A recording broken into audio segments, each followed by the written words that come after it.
LessWrong post number 1, Hindsight Bias. Yes. And hindsight bias, as many people might know, is when people who knew the answer vastly overestimate its predictability or obviousness, the I knew it all along effect, which I'm sure everyone can generate examples in their real life of doing this themselves, which is important because people do this shit all the time, or talking to people who are like, oh yeah, I totally saw that coming. Yeah. And it's like, did you though? Right. Would you have bet on it? No. You didn't even know about this a year ago or a month ago or whatever.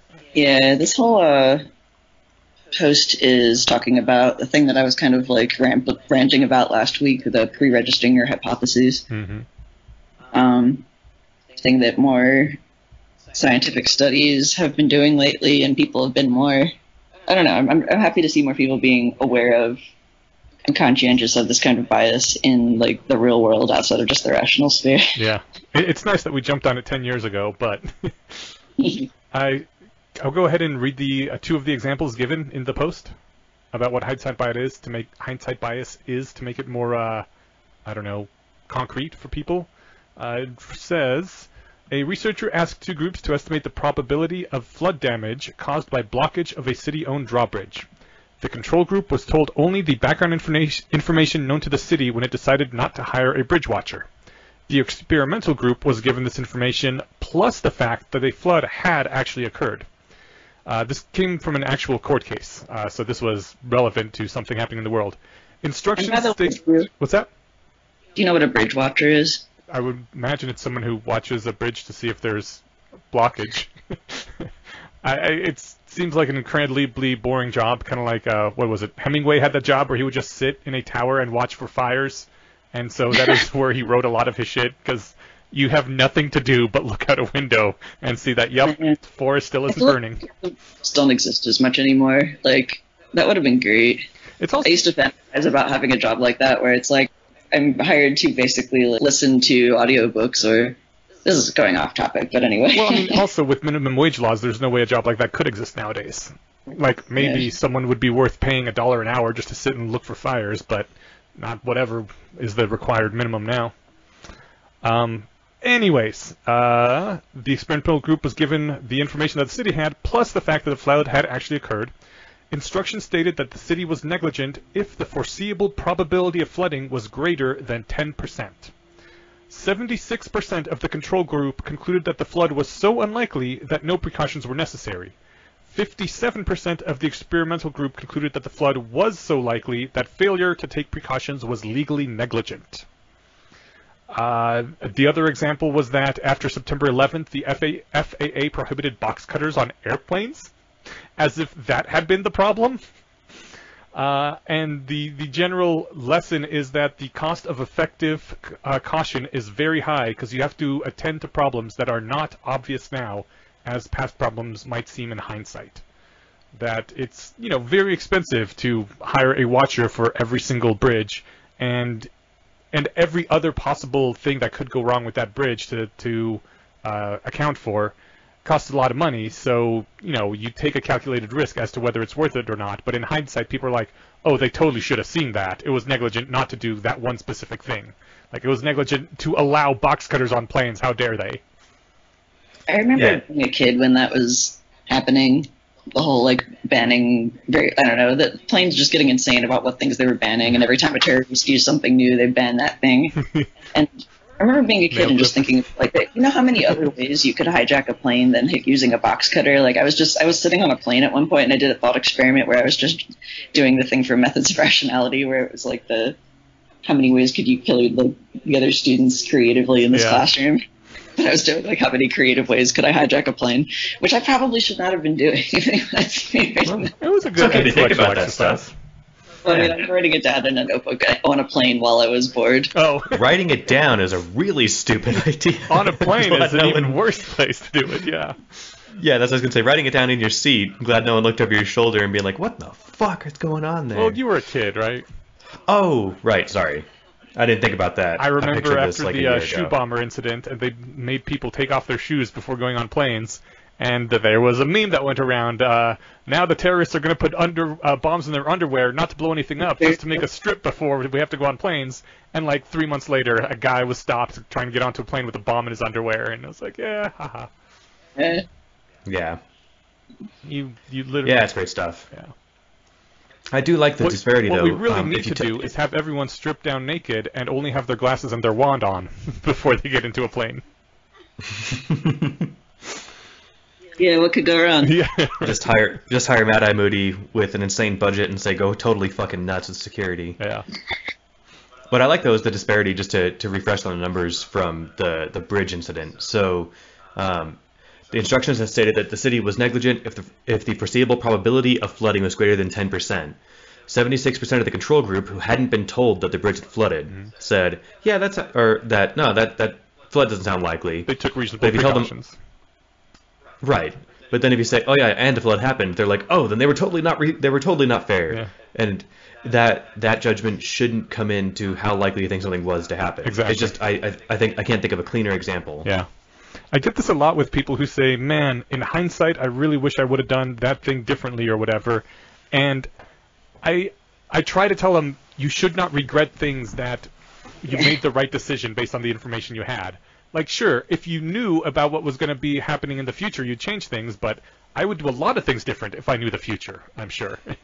You go with the information you had, and if you rewind time and you made the right decision based on what you had at the time, don't, I know it's impossible to say don't regret it, because you're going to regret things anyway, but at least don't feel like you're a terrible person. Yeah. Yeah, I've done this, I had this fantasy for a long time of being able to go back in time, like jump into my past self's body and make different decisions. Yeah. But like, it stopped being a fun fantasy once I got older, and when I was thinking about how far back I would go and like how different life would be as a result of all the random stuff. That like, it's just like I would just be a different person at this point. So there's no point even thinking about this. Yeah. There's only a certain amount you can jump back in time and really have it be worthwhile. Yeah. I would try and do like quiet things because I like most of my life now. So I would try to do things that would not disrupt my timeline. What I would do is just buy like, I don't know, 50 Bitcoin when they were crazy cheap, or like, many thousands of them when they were crazy cheap. And like, then that would be the only change. I wouldn't tell anybody, and then just live out the rest of my life as I did the first time. And then in December of 2017 or whatever, I would sell all of them and become a millionaire. And also not tell anybody. I would go back about a year and just really hammer it into my head how important it is not to injure your lower back. That's the biggest regret I have right now in my life. Yeah, if I had an isolated incident that I could point to, like, oh, that's when I fucked up, I would not do that, but I'm not sure what I did to it, so... So, anyways, continuing on this, because we're getting distracted again, the test of a model is how much probability it assigns to the observed outcome when you're, testing your models of reality. Hindsight bias systematically distorts this test. That's why you have to write down your predictions in advance, as Jess was saying, and as a lot of people are doing more now. But as Feischoff put it in 1982, this is a quote from someone, we systematically underestimate the surprises that the past held and holds for us. This subjects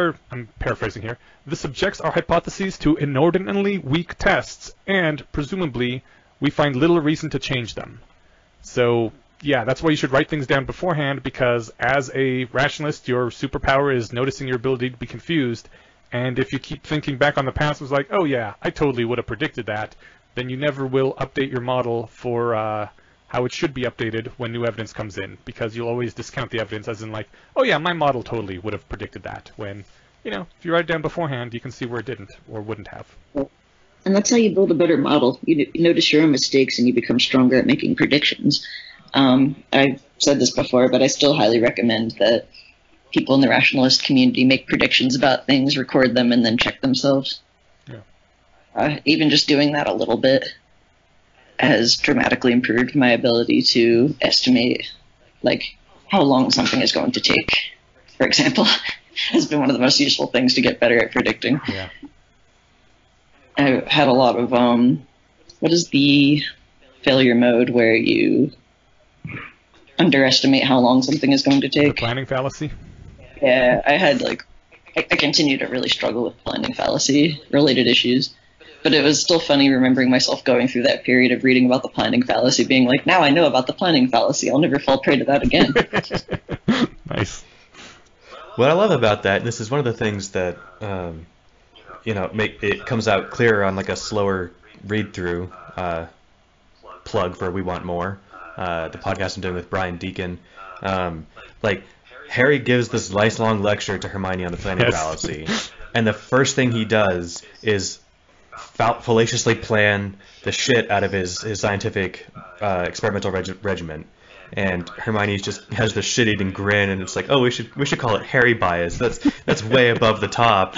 And even before that, this is one of my favorite lines by Anonymous, who did Hermione Granger's voice, was early on when they had the book reading contest. And Harry was like, oh, I totally got this. This is like almost the very first thing they did. I totally got this. I got a time turner, everything. And then she beats him because some unexpected shit cropped up and he didn't have enough time to read, you know? And so he goes and he gives his excuses. And Hermione's like, aw, looks like someone fell prey to the planning fallacy. And that is not he's how just looking at her with his mouth open. And he's like, oh, shit, she's learning. And she slapped me right in the face with one of my favorite words. Yes. And that's not how I had read it at all in my head, but when she delivered that line, I was like, oh, that is absolutely perfect. I love it. I actually like almost just asked you, oh yeah, who was Anonymous? Probably they're anonymous because they don't want their name to be known. But they did a really good job. Yeah. So they're anonymous because they didn't want to be, like, I don't know, necessarily associated with this, but it was Scarlett Johansson. Every now and then, they live not too far out of the city. Every now and then I see them, and if we're ever in the same room at the same time, I will introduce you guys. Yeah, that would be cool. Yeah. All right. On to Hindsight Devalues Science. Yeah, let me see if there's anything else I wanted to say about that one. No, let's go on. Okay. Day after day, social scientists go out into the world. Day after day, they discover people's behavior is pretty much what you'd expect. Of course, the expectation is all hindsight. Basically, applying the hindsight bias to the social sciences. And then, This is... Yudkowsky writes... Sorry, go ahead. Oh, I was just going to say, like, as an introduction, this next thing that he does is really cool. Yeah. If I might also interject, I don't think that this was an original Yudkowsky. I had this same thing done to me in high school. Oh, really? By my psych teacher. Yeah, I think this is a common way of presenting this information. And Different one in the same style, but it's specifically done in the social sciences. So I'm glad that this is also something that is a known problem in the social sciences now. Okay. Yeah. Anyway, so now we can actually tell people what we're talking about. Yes. There were a list of facts about World War II that social scientists discovered about soldiers. One being better educated soldiers suffered more adjustment problems than less educated soldiers. And then each one has a little, for this one, for example, intellectuals were less prepared for battle stresses than street smart people. So that's probably why that is. Yeah, so each one, there's like 5 items. They come with like an observation and then a parenthetical like explanation for what social scientists thought. You want to go through them real fast? Yeah. Yeah, actually, I think we could probably read all of them.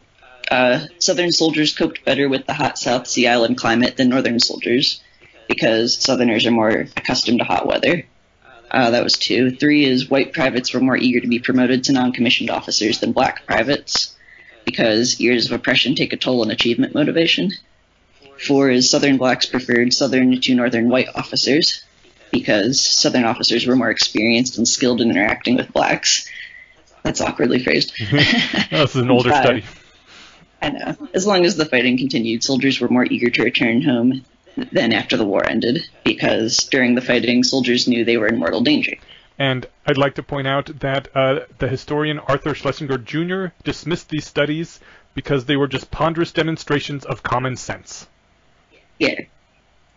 So when you read through this list originally, I think they're all intended to be intuitive. Like, yeah. And then Yudkowsky asks, so how many of these findings do you think you could have predicted in advance? Are any of them cases where you would have predicted the opposite? And, just as an exercise, not a bad idea to pause here and just, maybe consider that for a second if you haven't read this post yet. And then he drops on us that all of the findings above are actually the opposite of what was found. He switched it up on us.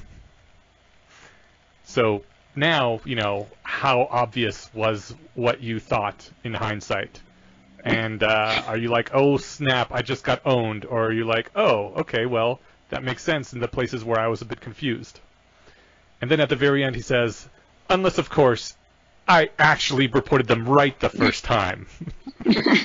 And he doesn't actually tell us which way is the right way, or if some were inverted and some weren't, or whatever. And I'm sure we could look it up ourselves, but I never did. I just took his point as it was meant. Yeah. Yeah, I didn't care enough about the actual data to go investigate, but this is just a good example of the sort of thing where once in a while, it seems like once a week, maybe I should be writing these down, and then I could bring them to the podcast and people be like, oh, that's actually a minor use of this sort of thing. Well, you get requests somewhat frequently since the show began 4 years ago to do stuff on how do you do rationalist stuff every day. If I do hear something like this, I am capable of saying, wait, that doesn't make sense, or oh yeah, I guess I can see that, and then I'll my immediate mental reflex is to say, wait, would I have guessed that in advance? And I'll say, no, probably not, and that means that I actually have no idea about any of this. So I'll just take, if I'm hearing something about some insane shit that the medical industry does for hospice care for my wife, I'll be like, okay, yeah, since I guess I could have predicted that either way, I'm going to just say that I had no fucking clue, and stick with the fact that I have no clue what I'm talking about and take your word for it, because that's all the evidence I have. It's good to, again, actually notice when you're confused, as opposed to saying, oh yeah, I totally would have seen that. Well, but in this, it's not even confusion. This is me hearing something and saying, oh, I'm not confused. That makes perfect sense. But wait a minute. Right, but does it? And yeah, exactly. Yeah, should you have been confused, maybe? Right. Yeah. There was that great Slate Star Codex post a couple weeks ago that I don't have the name of, and I'm not going to dig up right now, but I will put it in the show notes, where it's a kid is asking, the teacher's explaining to some child about, germs, and the kid asks, well, why don't people just stay home for 2 weeks and then kill all the germs? And That was such a good post. I actually want to do an episode about that. Oh, okay, cool. Right, we'll do that. If we don't get Mr. Hoffman on next week, then we'll do that next week instead. Yeah. Or at least, I don't know, do a longer coverage of that post, because Steve and I remembered the name of it too, but I know the one you're talking about, and that was something that, a lot of Slate Star Codex, a lot of Scott's posts are, something that I've kind of had in the back of my mind, or a portion of, and I just couldn't articulate, and then, that's what I love about Slate Star Codex, is that occasionally Scott will, it feels go into my brain and then do a really good version of the thing I've been wondering about, or had kind of a shitty version of the thing, but it's just yeah, that thing, reading I love it. Codex post. Oh yeah, that thing, man, he did such a good, yeah, exactly, this. I just run around with my phone, with a Slate Star Codex article, and just show it to people on the street, excitedly going, yeah, this. And this is what I was trying to tell you. And they're like, I'm on the street. I got 30 seconds. I'm not going to read this whole thing right now. I have 20 minutes to read this blog post. Or better yet, I'm sorry, I can't read your phone from 6 feet away. You're right. Or Scott Alexander, isn't he an alt-right incel? Didn't he do a favorable book review of one of Jordan Peterson's books? That means he endorses everything that guy ever said, right? That was actually the funniest book review, because I feel like it was just kind of a repetition of, man, I fucking hate this guy and this book is irritating, and yet I think this is a good point. Or even this is really stupid, and yet it kind of works. Yeah, I thought it was awesome. I thought it was a great book review, and it shows that you shouldn't necessarily discount at what somebody has to say just because they say one or two objectionable things. Yeah, or even if they say 90% objectionable things. Yeah. They might still have a point to make on some things that are in our domain of expertise, right? Yep. And also, you can write entertaining things even if you are personally a terrible person. I have no idea if Orson Scott Card is a bad person or a good person or whatever. There's, at this point, so much misinformation out there, I don't even care to speculate. But I don't have to, because the fiction he writes is good regardless of who he is as a person. I mean, that's the thing is, also people aren't good or bad people. Orson Scott Card is a complicated person. Yeah. So I just joined the Doof Discord recently. Again, I had to joined it a long time ago when I first started supporting them, but I hadn't, checked it in a long time. Anyways, and not Matt, who's the other Matt? Scott was saying that there's been several Kevin Spacey things where he said some great things about Kevin Spacey in them, and like now he feels like should he go back and put an apology or take them down or something? And I'm like, no, you shouldn't. Kevin Spacey did an amazing job, and he's a horrible person in the real world, but that doesn't mean that he isn't an amazing actor and did a great job in this movie. Yeah, we saw, I mean... Like, how you feel about his acting does not reflect on how you feel about him as a person or about who you are as a person. And that's one of those tough things where I think it can get muddy, like, I don't know. Actually, I just texted Rachel a picture yesterday. It was like, hey, instead of like seeing all this COVID-19 stuff, check out this nice painting. And then like beneath it is like, congrats, you just enjoyed a painting that was drawn by Hitler. People get that way about Wagner. Like that was one of the reasons that the traditional wedding march was changed, is because he was kind of a Nazi supporter. And I'm like, the dude's been dead for a long time.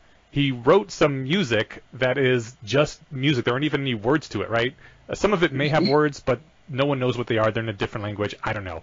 Certainly the wedding march didn't have any words. And I'm like, what is your problem? You're not supporting Nazism. You're not supporting him. It's just music at this point.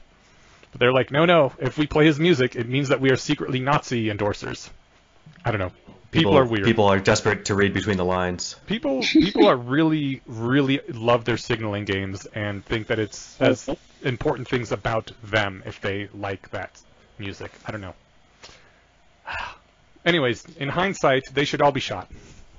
Hindsight. We're bringing it back. Would you have predicted that in advance, Yash? That's the important thing to ask. I feel I would have, because I don't know. So to wrap up hindsight devaluing science, we already said the last point here, which was that hindsight will lead us to systematically undervalue the surprisingness of scientific findings, and this unfairly devalues the contribution of the researchers, and worse, it'll prevent you from noticing when you are seeing evidence that doesn't fit what you really would have expected. We need to make a conscious effort to be shocked enough. Yeah, I wanted to say a few things about that. Like, the whole... I'm really a fan of the idea of learning to be more shocked by things. I think it kind of goes hand in hand with kind of learning to be, like, maybe gratitude exercises. I was thinking about the way that my life improved significantly when I started taking a conscious effort to just, like, be amazed by stuff. Like, I can take a hot shower anytime I want. That is pretty cool. Just like life is freaking cool. Like looking at a flower growing out of cement sometimes is just like, I just want to let my mind continue to be blown by things that people don't look at anymore. Yeah. Normally. And the same goes for when you learn things. Like, I don't know. I keep thinking of the example of my dad. He doesn't listen to this podcast. Just being really like anti-science in some ways. Like more recently, he had called and was complaining about how everybody's just panicking unnecessarily about this stupid pandemic, and it's just cold and it's fine. And I'm just like, I don't know. Amazed at people's ability to think that like their common sense like ideas about the world are just super obvious, but like some of them are just random shit that they made up themselves or that they heard from other people. Some of it is stuff they learned in school that was very difficult to discover and not intuitive at all at the time. Yeah. I don't even remember what we were talking about. Were we still finishing the last sequence? I think we finished. I think we're just wrapping up. We're done. All right.